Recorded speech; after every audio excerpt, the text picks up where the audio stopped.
Welcome into the Locked On Knicks podcast. The New York Knicks are the 2 seed, despite all the odds, despite all the injuries, second seeded team in the East. And Alex, it is incredible. Or is it? You are Locked On Knicks, your daily New York Knicks podcast, part of the Locked On Podcast Network, your team every day.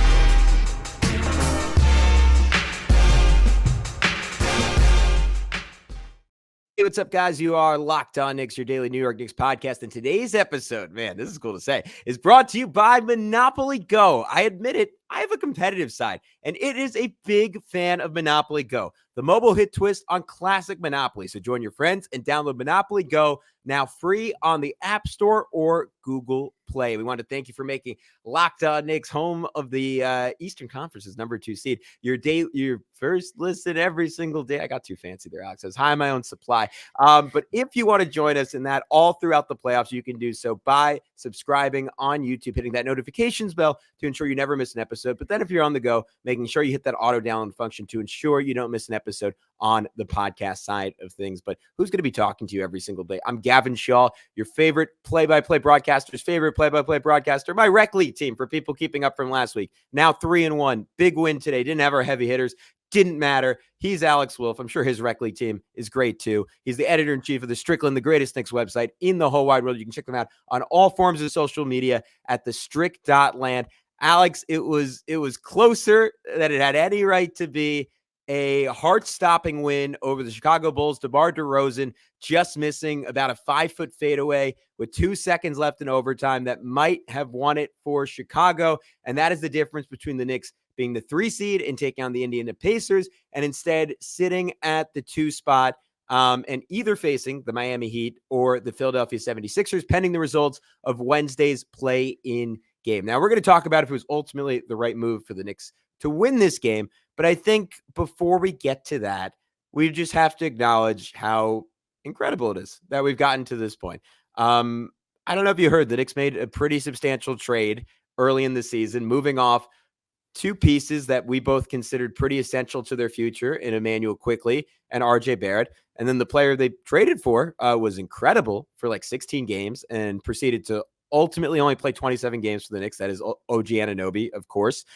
Julius Randle, tragic injury. He missed 36 games for the New York Knicks.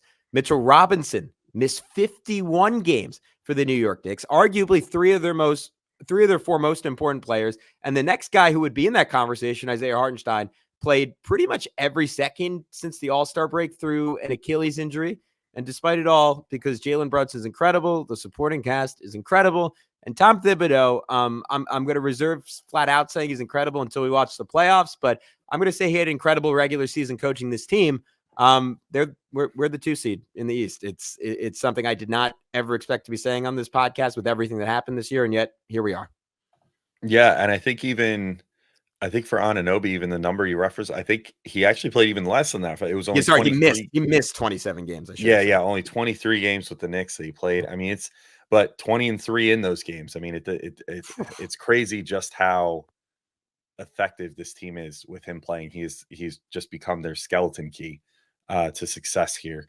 And yeah, I mean, this whole season has been really crazy, man. I mean, I know we sort of had like the sort of like existential feelings, around like the end of like January, just about like good existential, you know what I mean? We're just sitting there like, man, like this is really our life right now. Like the LeBron meme, like where he's in his pool and it's like smiling through it all. Can't believe it's my life right now. Yeah, that whole thing. Like that's like us right now. It's like it's crazy to be, in this situation as a 2 seed, a little over 10 years after the last time the Knicks were the 2 seed. And yet this feels so much more like they're on the precipice of something sustainable and real, because even for as fun as like the 12-13 season was and the 54 wins and all that, like it just was, you always knew that it was on shaky ground, like the foundation was not the most sturdy, because you had, one of the building blocks of the whole roster, salary wise, was a guy who could barely play, and Amari Stoudemire. Like you had all these older players on the team, you knew only you were going to get like that year, maybe like one more year out of, which meant that they would all have to be replaced, which is really hard to do. and just like find a whole new team dynamic that would work. And, we obviously saw how things ultimately went down with that team as far as bad trades and stuff like that. Like this team, the feeling is so different because it's just been this incremental rise where like you saw the Randall team in 2021 do, 22-21 do as well as they did. And you thought, man, okay, I think we're on the way here. And then, Leon Rose and company make their mistakes in the 21-22 season. You have the Kemba Walker signing that doesn't work out. You have the Alec Burks at point guard experiment. You have Evan Fournier, who wound up being his own sort of Amari Stoudemire type contract in the end of, a guy making a pretty good chunk of salary that wasn't really contributing anything to your team after a certain point. But then everything changes with the signing of Jalen Brunson. And to his credit, like you said, like Tibbs deserves a lot of credit for this too. Like the fact that he has grown as much as he has. So I see this a lot. We used to do the little like quick reactions on like the shorts feed on our YouTube channel. And we would do them like right after the game or whatever, just like a rapid reaction to the game. And I have one that I recorded at one point that was like, Tibbs needs to be fired today. Like this needs to be it. This was the final straw. Like he's lost the locker room. He's playing Alec Burks at point guard. Like this team sucks. Like they have no business sucking this hard. Like it's just, things are so bad right now. And like, as much as it sucks a year after he's coach of the year to want to fire him, like it has to happen right now. Like this is so bad. And to go from that to now being legitimately an innovative coach that is like shaping not just this team, but shaping things that people care about in the league is crazy. Like offensive rebounding was something that was basically being abandoned before Tibbs just like dragged it back up from the depths and was like, what if this could be part of your offensive strategy on a team where you shoot a lot of threes? What if you put a big emphasis on offensive rebounding and getting second chance points? And we saw how that manifested last year and then how it's made the Knicks an even better team this year and a 50-win team. So yeah, like he deserves tons of credit. Brunson does, Randall does for what he's done. I don't know. It's pretty surreal though to come out of this day, whether you agree with the decision to ultimately win that 50th game and become the 2 seed or not. It's pretty surreal to be back in that position again, given everything we've gone through as fans of this team over the years. Yeah, there was a conversation on Friday's episode of the Low Post between Zach Lowe and Mo DeKeel, and Zach was saying how he was talking to a bunch of front office people in the league, and their point was essentially like do we talk enough about how good the Knicks front office has been? And like I don't think there's enough discourse about that, and maybe that's just because like obviously like the networks that drive discourse like ESPN like doesn't generally spend a lot of time focusing on any front office. So I don't take it as like a slight to Leon Rose. But as you were talking, Alex, I was pulling up that 2021 roster because we were in a state of ecstasy that year, right? Because we went through two of the worst like I've been doing this podcast. I got a blast doing it with you. And like, it was a dream to cover the team that I grew up watching. And at the same time, those teams were just so awful. And it was so like the first year was hell. And we had Kevin Knox, Stockholm syndrome. And then the second year, you get Julius Randle, you get RJ Barrett, and you're so excited. And the team was just directionless to the point that we were like fantasizing about, oh my God, I'm forgetting Mike Miller was the Knicks coach, right? Mm-hmm. Yeah, I was fantasizing. I was like, Mike Miller, man, like this, like the Knicks might have some. And he was such an improvement over Fizdale. Like who knows? But I'm getting off track. Point being, like that team we had some hopes for, and it was just terrible. And then we got to 2021, and we're like, okay, like they really have something here. Like they have a culture. Like they play incredibly hard. It was a light in the dark, like during this incredibly difficult time during the pandemic. And you look at what they built that season, and just for Leon Rose and company, had the recognition of like, hey, this is great. Tibbs is clearly a keeper. This culture is clearly a keeper. We have some touchstones here. Julius Randle, like through the highs and lows, is clearly a keeper, but there's only 2 guys from that team still on this team. And one of them hasn't played the entire second half of this year, and Julius Randle. And the other one, in Mitchell Robinson, literally just came back. And the fact that there's 13 new guys, and essentially their entire rotation of this team that closed out on being a 2 seed is new.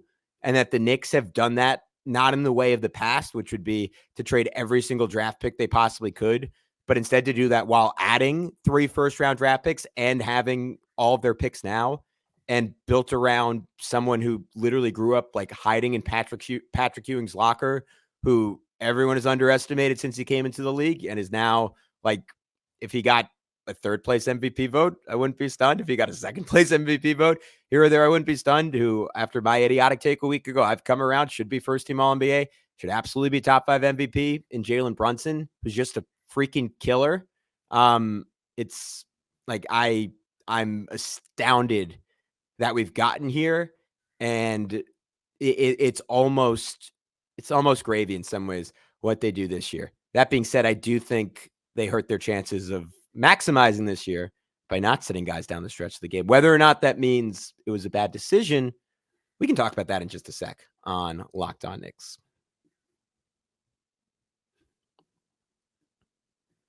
But first, we got to let you know about our good friends over at GameTime.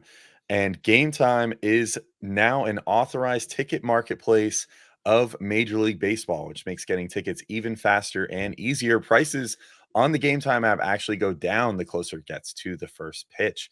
And with killer last-minute deals, all-in prices, views from your seat, and their lowest price guarantee, GameTime takes the guesswork out of buying MLB tickets. And I keep saying it, but I'm going to keep on saying it throughout this. I can't wait until I get to take advantage of those game time deals and get some really cheap Mets tickets, because I still, they've managed to get closer to 500 now, but I think they will stray further away from 500 as the season goes on, and tickets will get cheaper and cheaper and cheaper. And Game Time is definitely the place to go if you want those last minute deals where you're just like, after work, like, oh, I think I'll go ahead and get some tickets. That's the place to do it. That's because they have last minute deals. You can save up 60% off by buying last minute tickets for sports, concerts, comedy, theater, and more. They have flash deals that let you save even more with exclusive in-app deals on select seats ahead of the game or event, and zone deals, so you can save even more when you choose a section and let Game Time choose the seat for you. So take the guesswork out of buying tickets with Game Time. Download the Game Time app, create an account, and use code LOCKEDONNBA for $20 off your first purchase. Terms apply. Again, create an account and redeem code LOCKEDONNBA for $20 off. Download the Game Time app today. Last minute tickets, lowest price guaranteed. And we also want to tell you about our newest buddies here at Locked On over at Monopoly Go. We've all been there, either as a fan or a player. It's halftime and the scoreboard, it's not looking so good. You're feeling low, not sure you or your team can pull out a win. That's when you dig deep. Lift your head and say to yourself, time to get back in the game, pull off some bank heists, and take as much of my friends' money as I possibly can. That's right. The smash hit mobile game, Monopoly Go, lets you compete with your friends to get the most riches and the biggest empire. It's the Monopoly you love, but on your phone anytime, with tons of twists, including leaderboards to compare your progress to your buddies. There's so much to do. You can play on countless dynamic Monopoly boards, make your friends bankrupt by smashing their landmarks with a wrecking ball, charge other players rent for your iconic properties. You can even work with your friends to crack open community chests and in tournaments to get extra rewards and climb the leaderboard. So get back out there, put on your game face, and download Monopoly Go now free on the App Store or Google Play. All right, Alex, I am going to toss this thing over to you because I had a lot of mixed emotions today, and I probably should have put more thought about it going into the game. But as it became clear, the Cavs were taking their game against the Hornets. There's no other way to phrase it. They were Padamani Bates out there. They were choosing to lose that game. The Bucks, just not healthy, right? Not healthy down the stretch. And the Knicks basically had the opportunity to pick their faith because Chicago, who had absolutely nothing to play for and could have forced the Knicks' hand by saying, hey, we're just going to bench all of our guys. You guys go ahead and win. Instead, played their butts off, and shout out to the Bulls. Really impressive performance. Gave the Knicks everything they had. And Tom Thibodeau, instead of backing down and saying, you know what, we'll take the easier path in the playoffs, said, we've been doing it one way all year. We've been doing it one way since I've been here. We're not pulling off that now, even if it means an easier path in the playoffs. Was that the right decision? I think so. I mean, I don't know. I think you could tell, even just in like Rebecca Harlow's interview with Dante DiVincenzo right after the game, where, she was like, "What does this mean to you guys?" He's like, I mean, he's not a man of many words, so it was like a one sentence thing, but in so few words, he basically just said, you know, winning 50 games is a big deal, and we get that. Like, we have some pride in that, and we want to be the best. You know, we want to be the highest in the standings as we can. We want to be the 2 seed. We want to prove that we're the best team, and the work's not done yet. Like, we're going to go out there and keep doing it, and we're going to do it for the best fans, in basketball.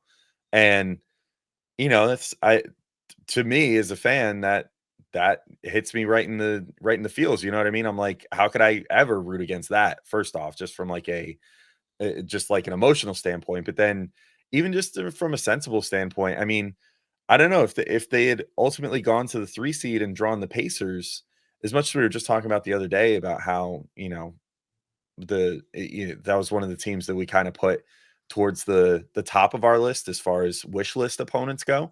The more I think about it, I mean, they've been cooking on offense lately. I mean, the team is scoring like 100. They just scored today. I mean, granted, maybe against Atlanta, not playing for anything, but just scored 150 in regulation today, which is crazy. And they've done that multiple times recently, which is a little bit scary. And if you also just look at it just in terms of how the Knicks played both of the potential opponents this year, they've actually been worse against the Pacers than they have against the Sixers, for example. Now the Heat are a different story. So if the Heat beat the Sixers, then maybe it gets a little more scary just based off past demons and everything. But I don't hate the idea of facing the Sixers. Like, I actually think the Knicks match up really well with them, even with Joel Embiid, and they proved that earlier this season. Like, they played the Sixers, I believe, twice with Joel Embiid on the floor. I know for sure the one was like OG's like third game, and the Knicks just destroyed them. And the Sixers were at full strength at that point. So there was like, that was a no excuses game for both sides, where both teams were completely full and like ready to rock. But even without Julius Randle, I think that the Knicks still should be all right against the Sixers, because they're just uniquely equipped where they have centers that can give Joel Embiid trouble.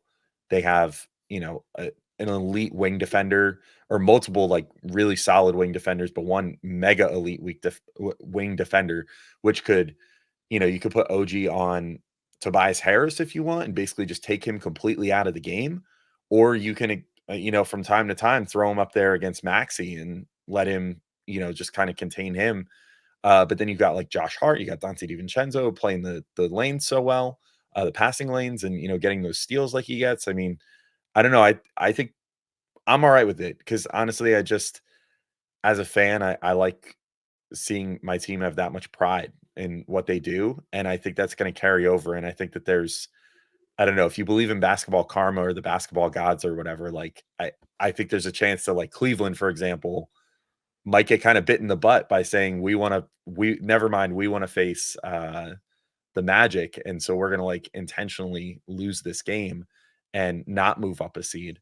I think that the Magic team might kind of take that out on them. Like, I think I don't know.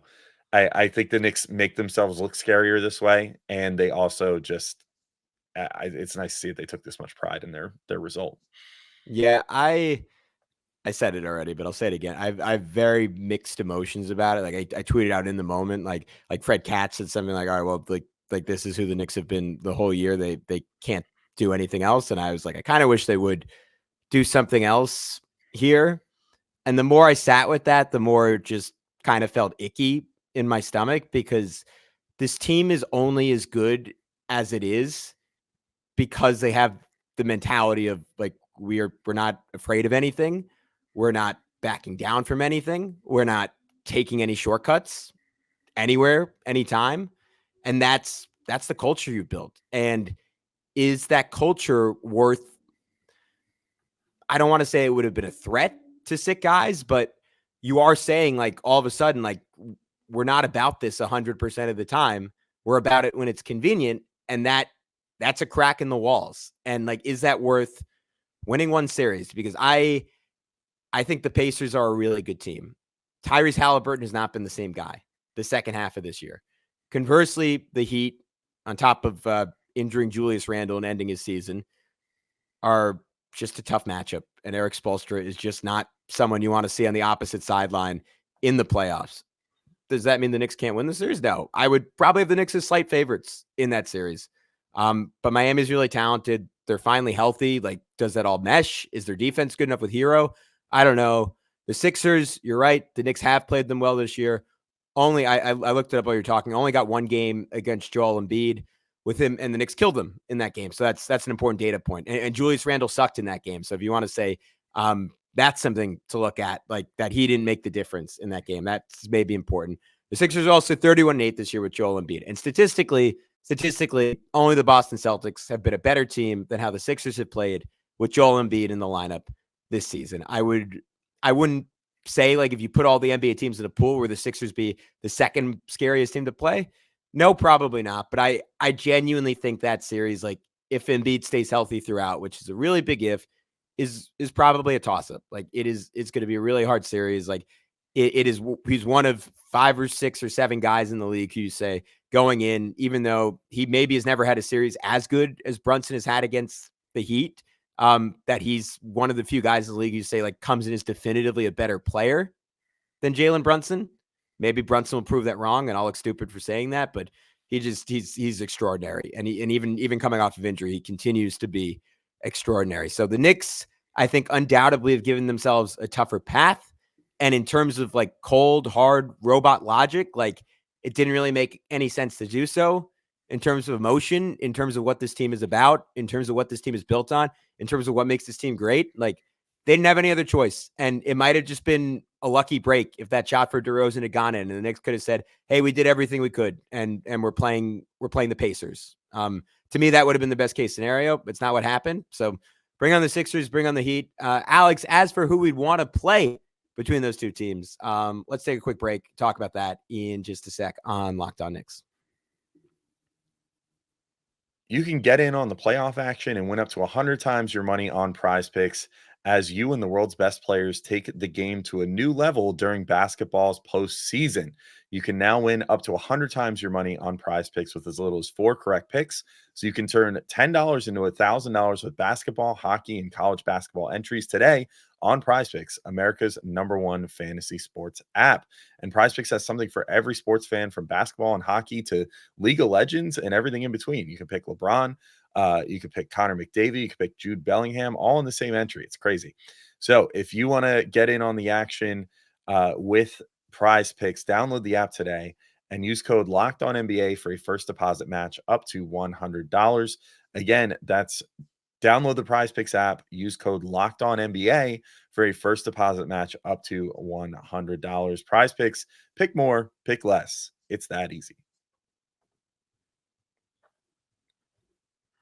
All right, Gavin, we're back in to keep talking through this big Knicks win, but more importantly, or big Knicks weekend, I guess we should say, but more importantly, where they go from here. And so the play-in looms large here. The Knicks don't have a potential surprise bailout like, say, the Celtics might, where there is a chance, a slim chance, but there's a chance that maybe they end up facing like the Bulls or something in the first round, which I think we could agree would be, I mean, if that was an option for the Knicks, that would be awesome. But unfortunately, you get some epic games based on today. So based off today, yeah, I guess you would. But yeah, so they still have that like slim chance, but there's no such luck for the Knicks. Unfortunately, they are going to run into whichever of the Heat or Sixers win the first play-in game, and I think we could definitely say there's going to be no shenanigans as far as one team trying to tank that, because I don't think that anyone is lining up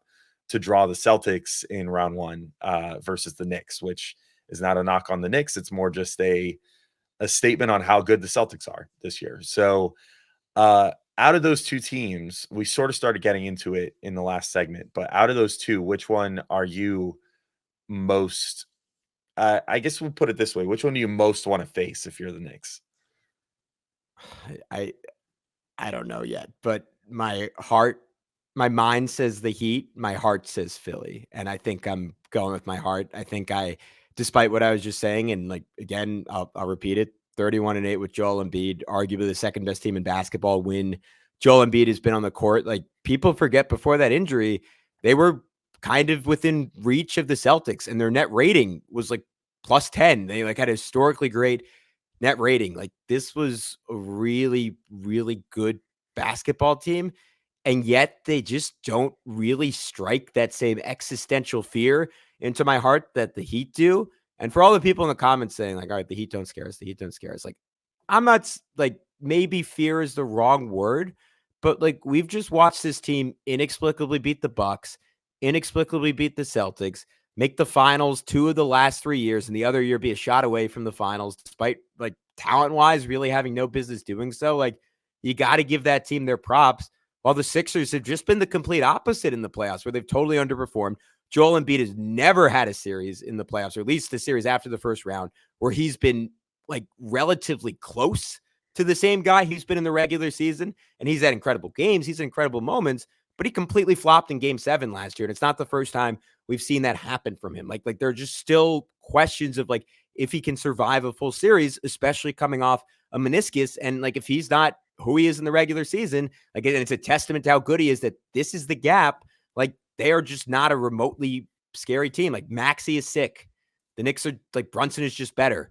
Anunoby is just better than any of their wings. Like, Hart, DiVincenzo are just better than their tertiary role players. The Knicks have Hartenstein. They have Mitchell Robinson. They have like one of the better pairs of defensive centers you could throw at someone like Embiid. So I ultimately have to go with the team I'd rather face being Philly, but what about you? Yeah, I'm right there. I mean, I guess in my case, the spiteful part of me, the revenge-driven dark side of me wants Miami. Yeah. Just to correct the wrong of last year, or at least what I would say is wrong. Like, I think the Knicks were a better team on the overall than the Heat last year, and yet obviously we saw how things went down as far as the playoff series where they just kind of got punched in the mouth and lost Julius Randle, or didn't lose Julius, but like had Julius severely injured. Yep. Lost Emmanuel quickly partway through the series, whatever, and like things just went how they went. I think the Knicks are, even without Randle this year, I think they're definitely still better than the Heat.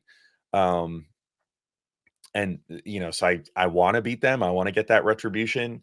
However, I'm with you. Like, the rational part of my brain says, bring on the Sixers, which will be satisfying in its own right if the Knicks beat them as well. Just considering that everybody's going to be coming in saying, it's probably like when you typically see the pre-game 1 shows or whatever, like inside the NBA or whatever, they're going to do their picks for all the series. And I imagine like Boston, it's going to be clean sweep, like the Thunder, it's going to be like clean sweep or whatever of like who everybody thinks is going to win the series. And then you're going to get to the Knicks and it's probably going to be 50-50, like Knicks and Sixers, because everybody's going to be semi, at least on the national scale, like semi rooting for that to happen because, that's going to be the upset candidate of the first round, I feel like. So, from the spite and petty perspective there, I think that kind of works too.